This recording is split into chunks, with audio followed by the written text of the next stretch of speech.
Hey, good afternoon, everybody, and I would like to welcome everybody here to this seminar in the Peking University School of Transnational Law, Law and Humanities Seminar Series. Peking University School of Transnational Law, 北京大学国际法学院. For those of you who are not familiar with our law school, we also call ourselves STL for short, S School, T Transnational L Law. And I'd like to welcome everybody here in person and also for those of you joining on Zoom, thank you. We're very honored and privileged today to have as our guest speaker, Professor Jacqueline Fox, who serves as Professor of Law at the University of South Carolina Joseph F. Rice School of Law. Her research interests focus on the intersection of the law and policy of healthcare financing mechanisms and bioethics. She's a graduate from Georgetown University, where she received her JD and LLM degrees, served as a postdoctoral Greenwald Fellow at Georgetown and also Johns Hopkins University, and also had served as Donahue Visiting Scholar in Research Ethics at Yale. She's also a Fulbright, she was a Fulbright Scholar at Oxford and also at Melbourne Law School. And today, Professor Fox will be speaking to us on the topic of understanding the United States healthcare financing system. She will speak for about 40 minutes, after which we will have about half hour for questions and discussion. I would like to give the floor now to Professor Fox. Thank you all so much, and thank you people online.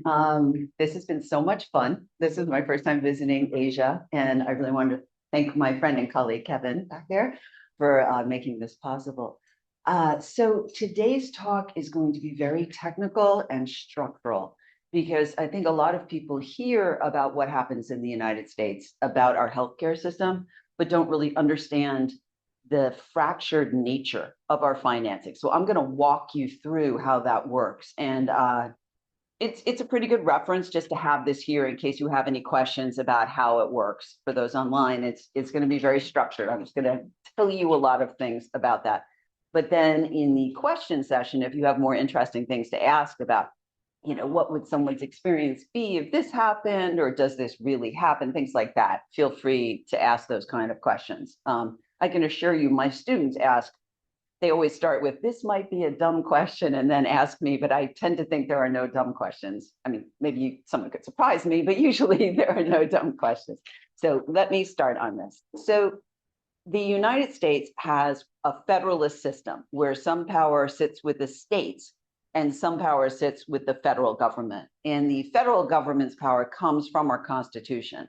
So they don't have all the power, they just have the power that's given to them by that document. So sometimes they can pass laws that cover all the states, right? And then sometimes they use money to entice people to do things. So they'll pay for a program to get people to go along with it.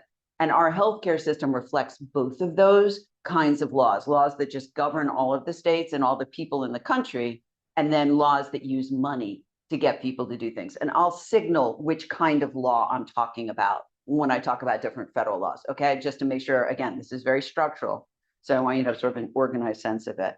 Okay. So the first thing I'm gonna do is explain the sources of healthcare coverage in the United States, and then walk you through how they're paid for. Because we don't have a singular system, we have a very fractured, fragmented system. Is kind of a misnomer. It's not a system. It's methods. It's like different sources of coverage. Usually when we're talking about the entities I'm about to describe, they're called third-party payers. The third party is a phrase meaning you have the care provider, you have the patient, and then you have this third-party entity that is paying for that interaction. And how the different ones are related to that is the structure I'm going to describe, right? Like, is it a contract that the person pays for? Is it a government program, et cetera? Okay. So I'm going to describe basically third-party payers and how they affect the system now, sort of a list of the different ways. It's going to be a little hard to write all these on the board while holding this, but I'm going to give it a try. I'm going to do some of this from memory, I think, mostly just to get it all up there. So excuse me if I come back and say, I've forgotten one. Hold on. Okay, so the first one, probably the most important, is this going to be on the Zoom here? Yes, that one's probably This better. one's better, Yeah, okay. So the first thing we need to understand is something called Medicare, right? I'm just going to write them all up here as I go through the list, just to make sure that Perhaps use the black one. Black one is better. the black marker, this one? Yeah. Okay. All right, sorry, this is like complicated to manage all these things, like walking and chewing gum at the same time.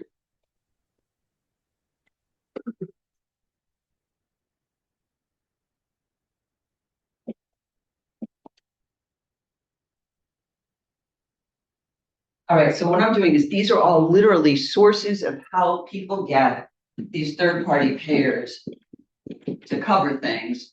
You can see it's a very long list because, again, it's a strange system.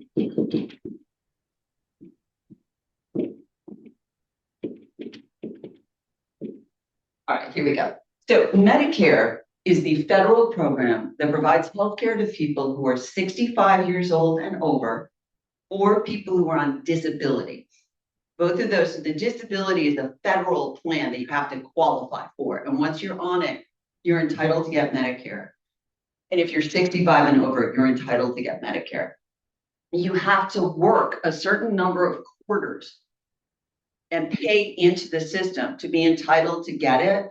But the number of quarters you work changes by your age. So if you're young and you get disabled, it's fewer quarters. And if you're older and retire into the system, it's 10 quarters. It's around 10 years that you have to work to get it. Do you see how that works? It's pretty fluid and sensible. The Medicare is used as a way of having federally funded insurance to answer for a market failure where it was hard for private insurance companies to offer insurance to older people. This goes back 60 years that we've had this program in place to fill that market gap so that older people have it. Medicaid is a combination of state and federal funding. And it's a weird plan.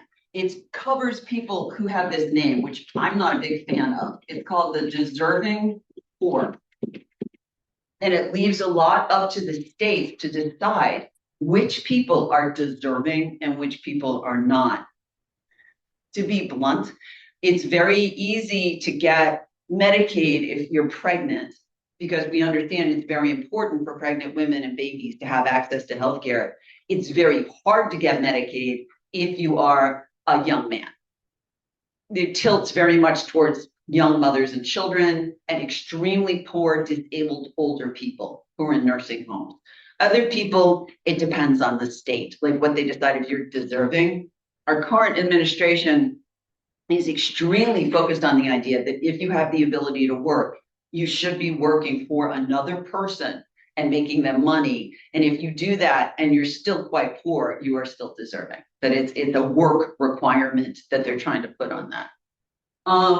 We also have a Medicaid expansion. I'll give that its own little thing. The Medicaid expansion adds something. Can they see that down there? Yes, okay. I'm also typing it in the chat, so don't worry. Okay, so the Medicaid expansion realized that this deserving poor issue, right, and the way you qualify for Medicaid wasn't really filling all the necessary issues we have, because we have a very low minimum wage in the United States. And so you can work full time and still be in poverty, like under our official poverty rules. And to get Medicaid, historically, you can't own things. Like you can't own a house. You can't usually own a car. There's what they call an asset test. You have to be quite poor to get Medicaid. So the Medicaid expansion is really interesting. It was focused on the working poor, people who work full time, but are still living in poverty. And it is tested entirely on your income. So you can build savings, you can get assets, but you will still get healthcare for you and your family. It's a bridge out of poverty and into the lower middle class. And it's been really successful in the United States in doing that, then helping people who have very low wages. Like think about this, with health insurance, a responsible person wants health insurance, right? Because if something happens, it could be really bad. It could be catastrophic for your family to not have access to care, but also financially. So this takes that risk exposure off your plate, right? You can earn money and save money and know that if something bad happens, you can still get access to healthcare through this. So that's another source of this. This is federal funding for the most part. There is some state, but it's mostly federally funded. This is a combination of federal and state funding. Does that make sense? TRICARE and the VA are for military people. TRICARE is for active duty military. And the Veterans Administration, which we call the VA, is for people who served in the military. Interestingly, a lot of people who served in the military and could get health insurance from other sources like getting it from the Veterans Administration because they feel they understand them. So we see a lot of people who served in the military and then went on to have other careers and could get Medicare, could get it through their employer, who prefer to go where the military people are. It's a really interesting subculture. So here's our first big law, ERISA, ERISA. This is the law, it stands for Employer Retirement Income Security Act. This is the law that governs employee benefits in the United States, including pension plans, right? It's the law that covers, in other words, employer-based healthcare, which is where the majority of Americans get their healthcare from. So you could call it employer-based, or you could call it an ERISA plan. The reason it matters is because it's separate from a lot of other laws. It is a law, a federal law, that doesn't mandate you provide benefits.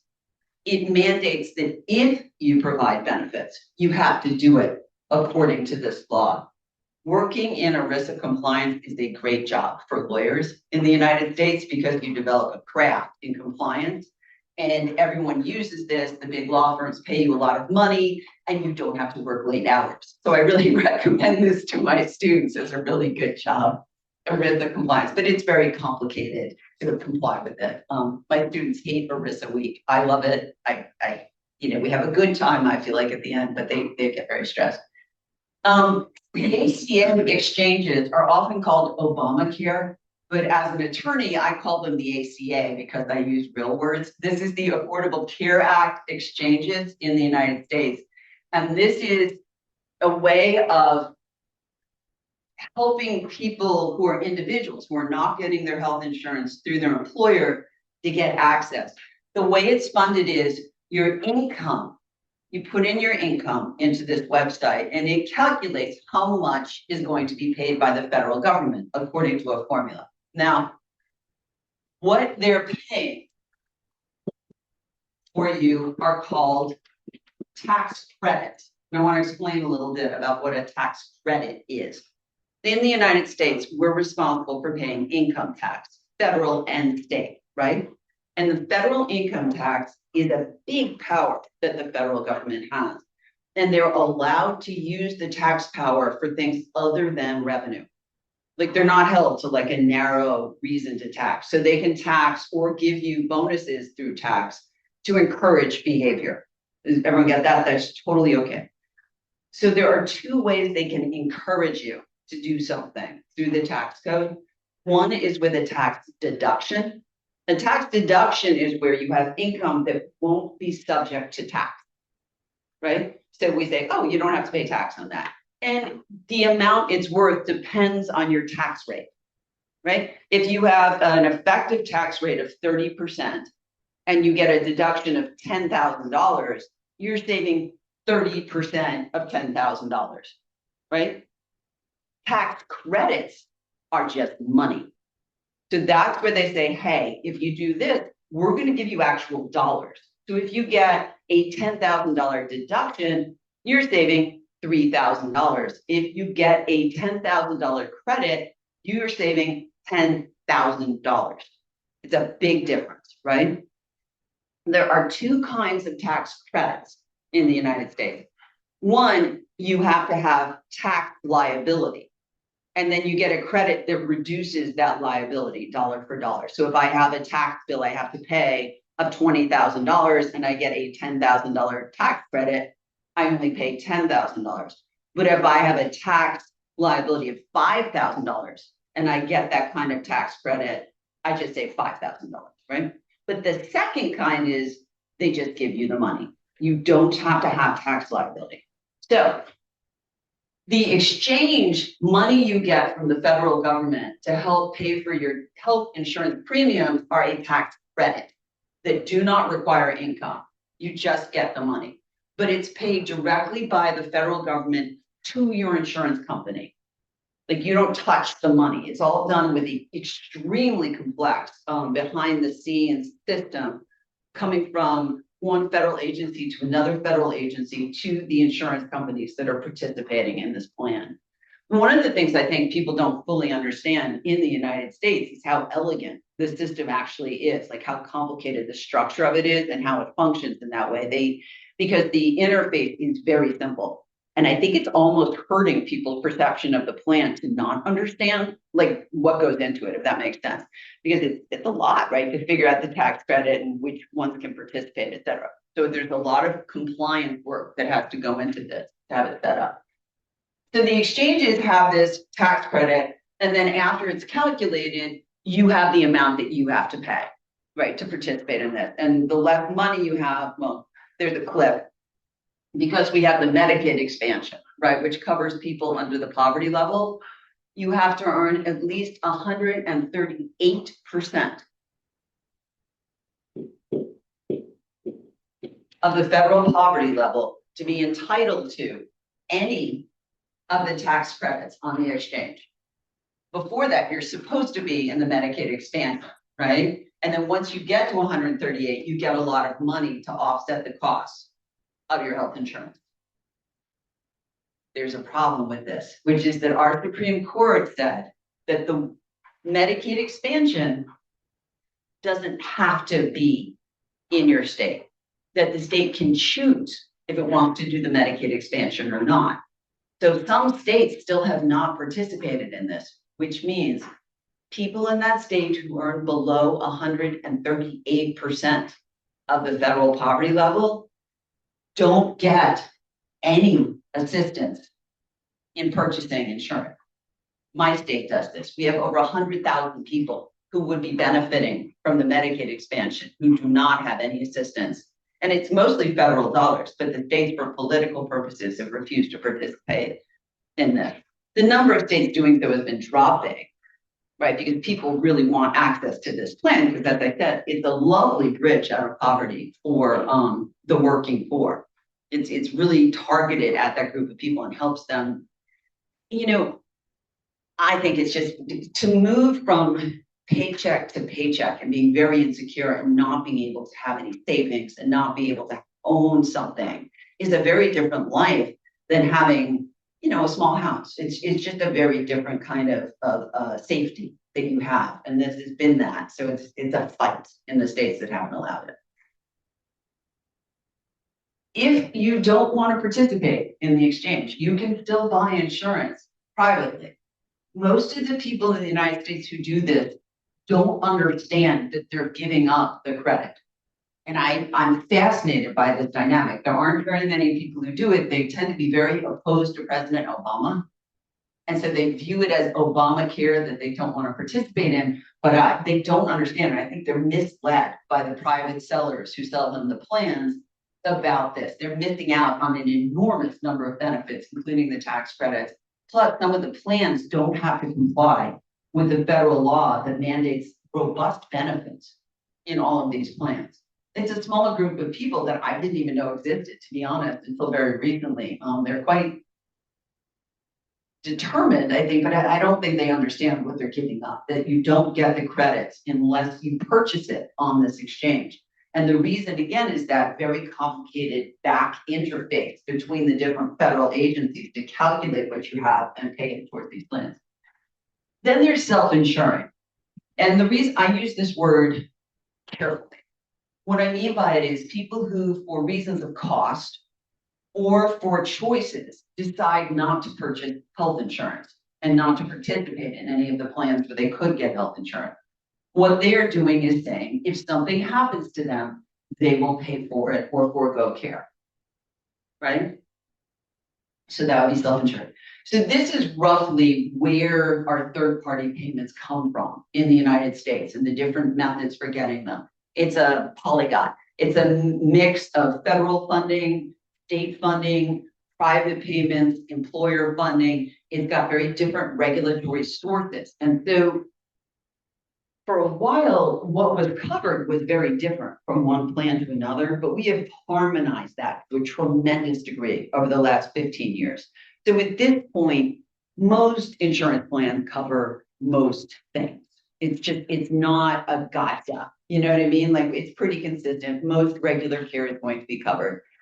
We still have persistent problems with paying enough for mental health care. And we have a significant mental health crisis in the United States where it just probably because of COVID, I don't know. People just came out of it very anxious. And it's been really hard to find enough qualified therapists who also can get paid enough by insurance to cover it. And so that's a gap we've got. And we're trying to fix that, but it's very complicated. But for the most part, most care that you would think of is covered. The biggest gap is prescription medications. And it's not because your insurance contract doesn't cover it. It's because of how insurance companies manage like their interactions with drug companies, right? They have these formularies where they'll try and force you into using certain medications versus other ones because they got a good deal on that. And obviously that messes up people's well-being because they have a medication that works. You can see this with diabetes medications where they can be very expensive. They enter into a contract. They try and force you off the one that's working into one they're getting less expensively. They make you try it and show that it doesn't work well and then shift you back on. It's very disrespectful of people's lived experience of this, and we're working to fix that. But that's the kind of difference you're going to see. Or like they might have a contract with one hospital and not another and try and get you to go there. That sort of difference. Right? But let's say that you have an insurance plan, right? What happens in your interaction with that insurance? So I want to walk through what the plans actually do and how it works from an insurance payment perspective. And then I want to talk about some of the federal laws that create our social safety net in our country, okay? Like what's covered and what's not and how that goes. So when you buy an insurance company in the United States, very often you have something called a deductible. Are you guys familiar with that concept? Basically, it's like the amount of money you have to pay before your insurance benefits start.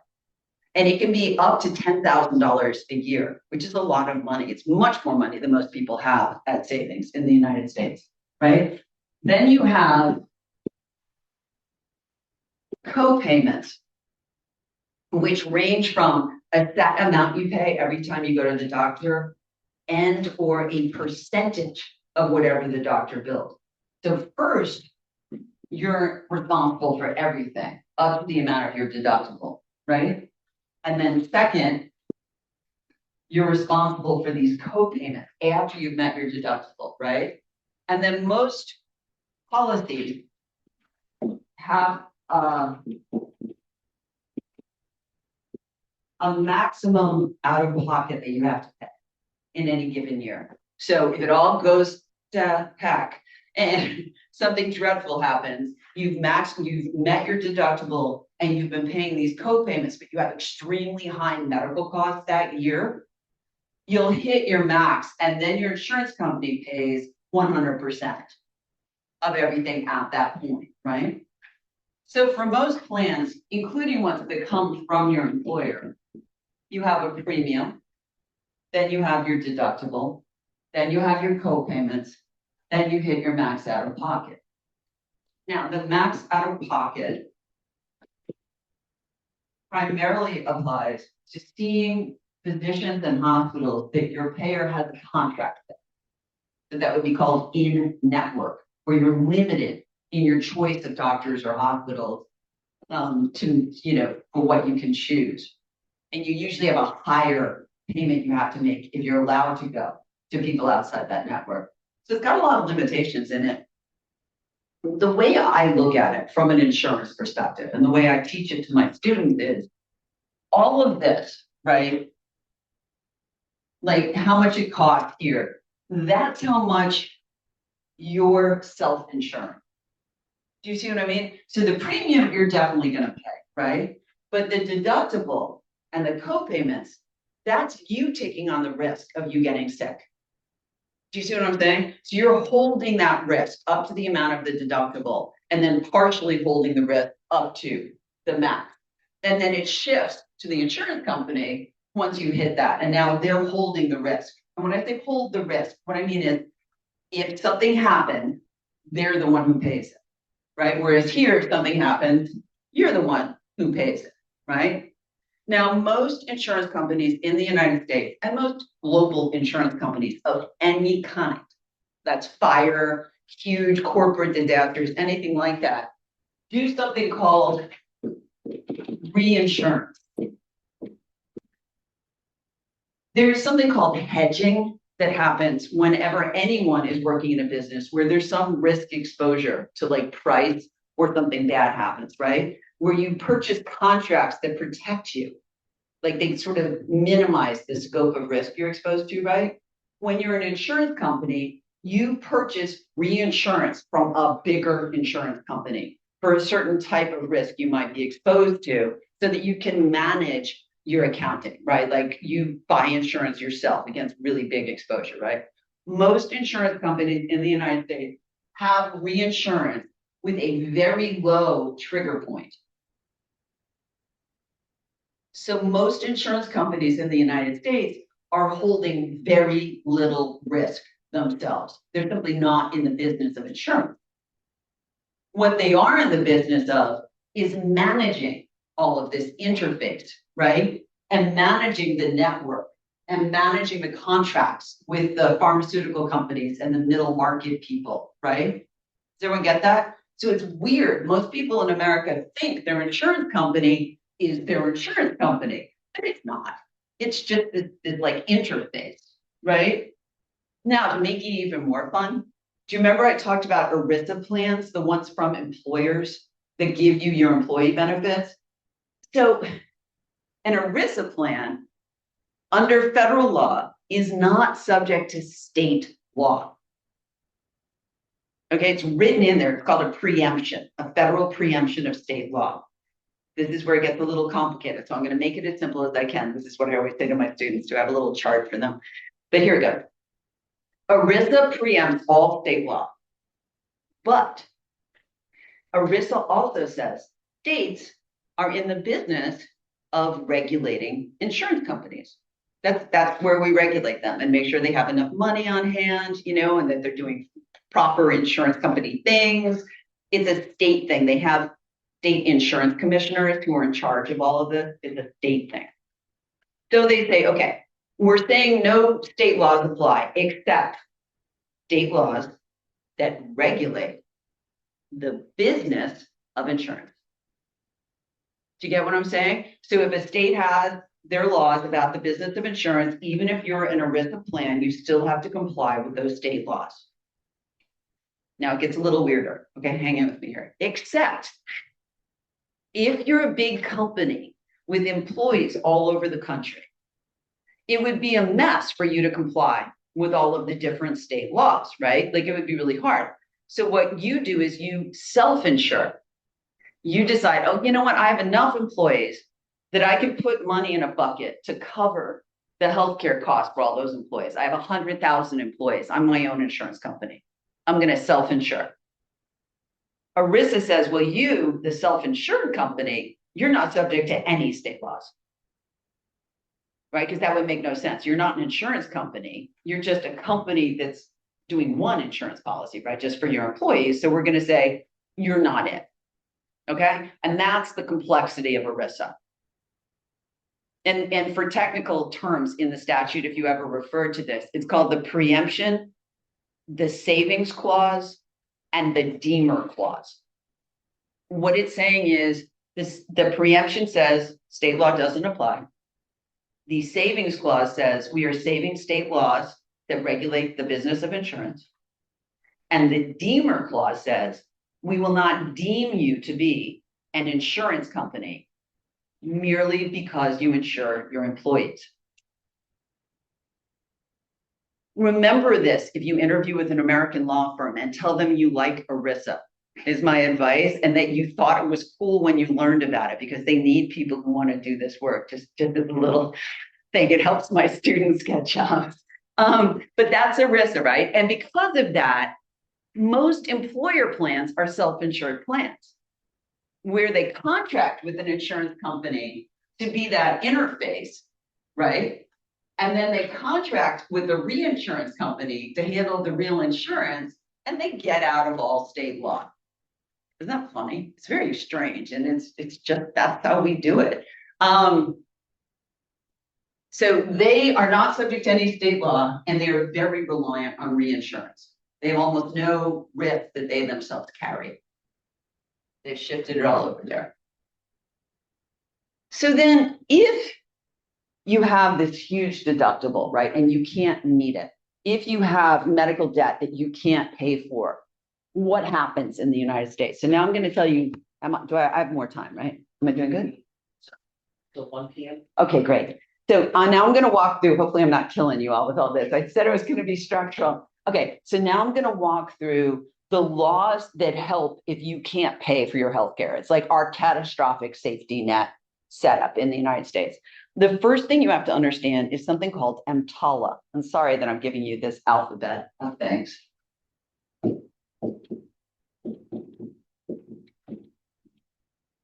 This is the Emergency Medical Treatment and Active Labor Act, but everyone calls it EMTALA. What EMTALA says is that any hospital that participates in the Medicare program, that one for 65 and over, right, and which they all do, and has an emergency department, must accept everyone who comes to the door. They must triage them, and they must treat the emergency or deliver the baby. It's an absolute must. We had a huge problem with what's called patient dumping, where people who were obviously impoverished came to the hospital and they were refused care or literally put on a bus while sick to send them somewhere else. So this law was passed a long time ago to fix that problem. And the hospital will be liable. You have a private right of action under EMTALA if they fail to provide that care for you under the rules. However, you still have to pay for all the care that's provided under EMTALA. So they will save your life, but then you have to declare personal bankruptcy afterwards, right? If you can't get the treatment, you're stuck. And there's some really interesting law related to nonprofit tax and charitable stuff that's beyond what I can cover today that helps. So, but EMTALA is our first line of protection, that you can show up in an emergency department. They only have to stabilize you. They don't have to cure you. And there can be a distinction. It can be meaningful, that distinction, but at least you have that, right? You're hit by a car, you will be taken there, you will be treated, that sort of thing. The next thing we have is Medicaid, the one for the deserving poor, will step in for catastrophic injuries. So if you are in a vegetative state because of a motorcycle accident or something, you will be put on Medicaid, and they will cover your nursing home care and your medical care for the rest of your life. So that is the big safety net for catastrophic injuries like that in the country. And it covers the majority of people who require what we call nursing home care. It's a residential level of care for people who can't take care of themselves. And it's a state federal funding mechanism. Then we have Medicare that kicks in if you become disabled, right? If you've worked enough quarters, and that will help. And then we have something else, which is called presumptive disability, which will put you on disability for certain kinds of conditions. And then we also have compassionate allowance, which is a growing list of diagnoses, which will put you into the Medicare program and get you covered relatively quickly if you've worked enough quarters. Okay, so that's a really interesting sidebar. The presumptive allowance has been expanding over time and is covering more and more diagnoses. And it's a quiet way that we're moving towards a form of universal healthcare. People don't talk about it, but it's been expanding through every presidential administration for the last 15 years. It's really interesting. I've been quietly watching it. So we do offer more expanded access to care now. Like we have been growing in that way, but it's very patchwork because it's so politically inflammatory in the United States. So then I want to take the last few minutes and talk about the Trump administration's new law that was passed and why the federal government was shut down and what's going to be happening starting January 1st in our country as of now. Okay. Now, this may change because, again, it's very politically fraught right now. Okay. So this new law takes a very different approach to federal programs than we have historically had. The way I describe it is we have had, whenever you have a program that gives benefits to people, there's a risk of giving too many people the benefit or too few people the benefit, right? You have a process that awards the benefit and you can make it hard or easy. And if you make it really hard, you have the risk of giving too few people the benefit. And if you make it easy, you have the risk of giving too many people the benefit. You choose. Let's say I want to have a food pantry because I want people to be able to eat if they're hungry. We have one at my law school because there's a persistent problem with graduate students not having enough money for food in the United States. We do not ask anyone who they are, what their resources are. We actually make it very dignified and discreet to access the food bank. And people can donate to it. And we just try and make it so that we're not going to question it because we want the error to be towards feeding you rather than making you prove that you need the food. It just feels inhumane in our community to have that. That's my own feeling. I help run the food bank, so I have very strong feelings about this. We could do it differently, right? And the Trump administration is shifting our error tolerance in the other direction now. And so if we enroll people in food assistance or in this healthcare assistance, and it turns out they were not entitled to it, the states are going to be punished by the federal government financially, very severely, in an effort to cause the states to allow fewer people to join the programs. They want the error tolerance to shift in the other direction. They'd rather have fewer people who can prove they belong there, and they want to make it harder to prove it and narrow the group of people who have it. We will see how that plays out. But it's going to be a big change. And our states in the United States, deficit spending in the United States is when you spend more money than you are projected to raise in taxes, right? And our federal government does this routinely. They borrow money and they can print money, so they deficit spend. States cannot deficit spend. States don't have that power. And so if the federal government takes the states' money or makes them pay more, they have to cut other things. They can't afford this. And most of them have a pretty thin amount of money that they're playing with. When you start cutting access to programs, states are going to start struggling financially because people will get sicker and lose their jobs, and there will be lower tax revenue. So they're going to have to cut even more. It's a spiral. So it's going to be a problem going forward. We're going to see reductions in Medicaid. We're going to see reductions in the food assistance programs. They're reducing student loan availability, so we're going to see reductions in that. We're having this enormous cost that they've imposed on bringing physicians into the country. Our primary source of rural physicians is people from other countries, and they're now going to charge $100,000 for a visa to bring in a physician who's willing to work in rural America. The compounding effect of this is going to be a pretty rough time for rural America in particular, right? They're just going to see a lot of reduction in access to healthcare and some strange gaps in funding that have been around for decades. A lot of Republicans are very scared of the political costs of this. Just to add a little more fun to it, though, and I say that very darkly, sorry, but during COVID, remember I talked about the Affordable Care Act exchanges where you get these subsidies to cover things? During COVID, the government increased the subsidies. And it used to be there was a cliff where if you earned a certain amount of money, you no longer were entitled to any subsidies.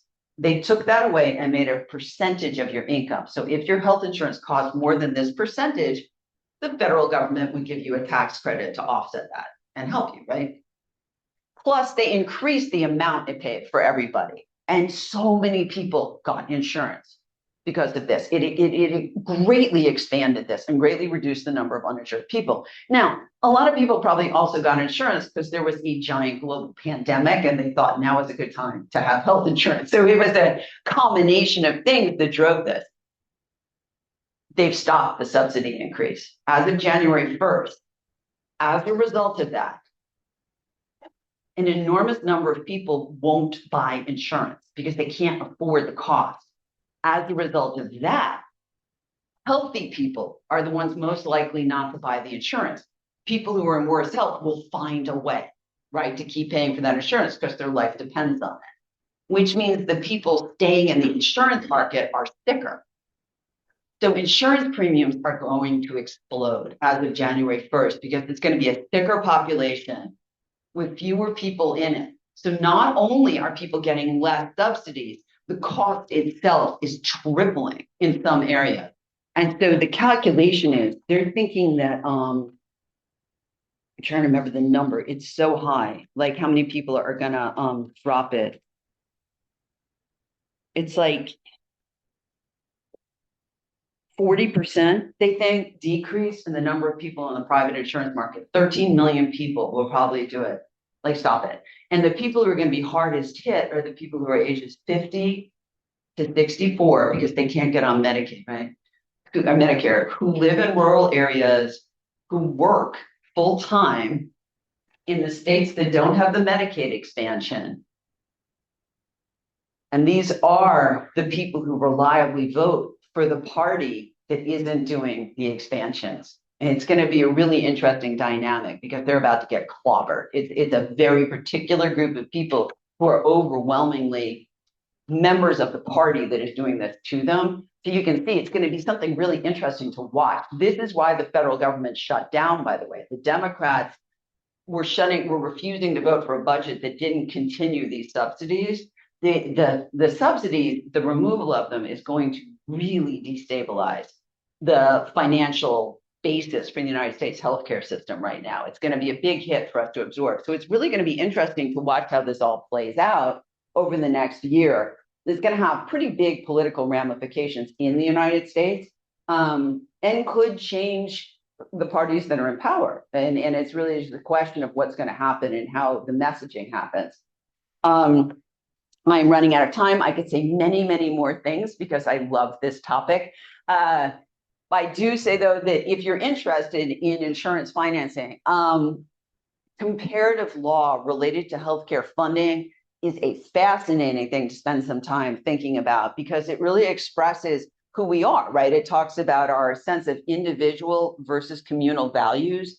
It reflects the culture. It reflects how we put big, important things into words in different countries. We're talking about things that are very emotionally loaded, right? You have fear of death, of illness, of pain. You have fear of losing what you have. You have a sense of how important are you to your community? Like, does it value you enough to care for you? And the difference in people's lived experience of their community, where they live somewhere where that's a given versus where it's at risk, is really interesting to watch. Italy, for example, just to end with the story, I was in Italy teaching for a semester and my son got sick. And they sent this car to get us at 2 a.m. to rush us to the doctor. And they were apologizing because there wasn't a doctor available to come to our house because my son had a fever and they're like, the poor boy needs a doctor. But the doctor was busy. So they took us to the hospital. And then she took care of my son. This neurologist did this wonderful job all night, took care of him in a strangely palatial marble room because we're in Italy. And then the next morning I said, oh, who do I pay? Because I'm from the United States. And this woman recoiled. She physically pulled back and said, pay for caring for a child? Do you know how bad I felt that I said that? The look on her face was like, that is so bad. Like, why would you accuse me of such a thing? And so I sort of hung my head, and then I thought about how different a life is where people wouldn't even think of that as a question, where your children matter in a way that is different. It doesn't mean that we don't love our children in the United States. I'm not saying that. But there's an anxiety, I think, that can happen when it's so up in the air. And I think it just says a lot about what the values are of a system, right? And of a culture in terms of how they treat people and what it means to share these scarce resources and our methods of doing that. So I encourage you to think about that. And I'm really happy to take your questions now.